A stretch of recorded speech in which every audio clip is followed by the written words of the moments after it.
तर पनीर भाजीसाठी आहे ना, साहित्य घेतलेलं आहे मी. हे पनीर आहे अर्धा किलो. त्यानंतर आल्याचा 1 इंचाचा तुकडा, परत लसूण पाकळी, कांदे चिरून घेतलेले, टॅमॅटो, काजूने ग्रेव्ही छान येते त्यामुळे काजू शक्यतो घ्या. तमालपत्र, चक्रीफूल, मसाला वेलची आणि दालचिनी. त्याबरोबर मी हा पनीर टिक्का मसाला यूज करणार आहे. तर हा मसाला आहे ना, 1 वाटी दुधामध्ये मिक्स करून मग त्या ग्रेव्हीमध्ये टाकायचा. त्याने छान होते ग्रेव्ही. मसाला मस्तपैकी तेलावरती आता भाजून घेते. हे खडे मसाले फोडणीमध्ये टाकायचे, त्यामुळे हे काय भाजायचे नाही आहेत. फक्त कांदा, टॅमॅटो आणि काजू एवढं भाजून घेणार आहे. आणि पनीर एक फ्राय करून घ्यायचं, हाफ फ्राय. अशा प्रकारे आहे ना, पनीर फ्राय करून घेतलेले, कांदा आणि टॅमॅटो भाजून घेतलेले आहेत, काजू भाजून घेतलेले आहेत. आणि सांगायचं विसरले, कसुरी मेथी एक ॲड केलेली आहे मी त्यामध्ये आत्ता. आणि तर ही जी पेस्ट आहे ना, कांदा, टॅमॅटो, काजू आणि आलं लसूण याची बारीक करून घेतलेली आहे. आणि तुम्हाला जो मसाला दाखवला होता पनीर टिक्का मसाला, तर दुधामध्ये आहे ना, तो असा मिक्स करून घेतलेला आहे. तर आता भाजी फोडणीला घालते. तर इथं कढईमध्ये आहे ना, तेल तापत ठेवले, त्यामध्ये जिरे टाकते,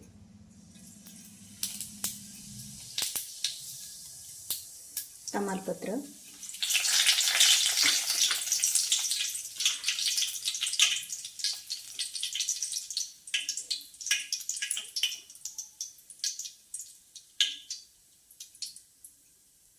मसाला वेलची, चक्रीफूल आणि दालचिनी.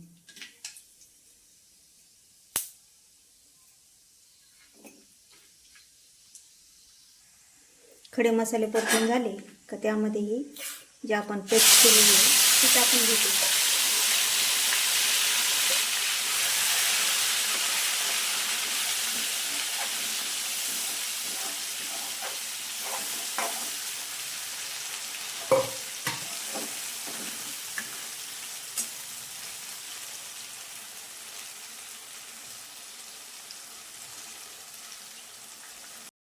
तर आता कढईने बऱ्यापैकी तेल सुटलेले आहे. त्यामध्ये हे दुधामध्ये जे मसाले आपण मिक्स करून घेतलेला होता त्याची पेस्ट केलेली ती घालून घेऊयात, म्हणजे तीही छान परतून निघेल.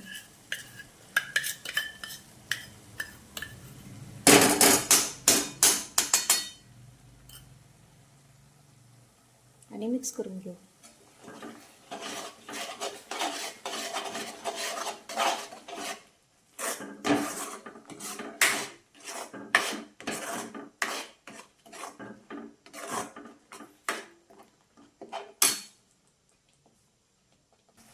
तर आमच्या इथे भाजी आहे ना, थोडीशी तिखट लागते, त्यामुळे मी मिरची पावडर याच्यामध्ये टाकते. आणि थोड्या वेळ परतून घेतलं का मग त्यामध्ये आपण पनीर आणि ग्रीन पीस ॲड करून घेऊ. तर मसाला बऱ्यापैकी आता शिजत आलेला आहे. याच्यामध्ये आपण आहे ना, कसुरी मेथी घालून घेऊ.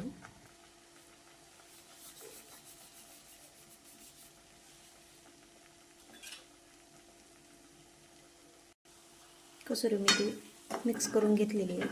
आणि 2 ते 3 मिनटं हा मसाला असा शिजवून घेऊया. आणि त्यानंतर पनीर आणि ग्रीन पीस याच्यामध्ये ॲड करून थोडंसं पाणी मिक्स करून घेऊ.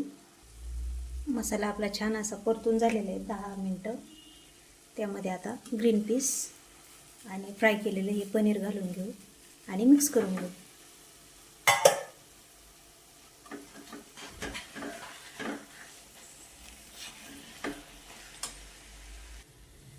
मिक्स करून घेतलं आहे आता. आणि थोडंसं गरम पाणी याच्यामध्ये घालायचं, थंड पाणी घालायचं नाही.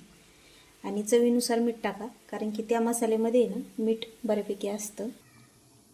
तर मी एवढं असं पाणी मिक्स केलेलं आहे आणि एवढी अशी घट्ट ठेवलेली आहे बऱ्यापैकी. आता याला 10 मिनिट शिजून देऊ पनीर आणि ग्रीन पीस टाकल्याच्या नंतर. तर ही अशा प्रकारे आपली पनीरची भाजी तयार झालेली आहे. थोडीशी लास्टला कोथिंबीर टाकून घेते मी याच्यावरती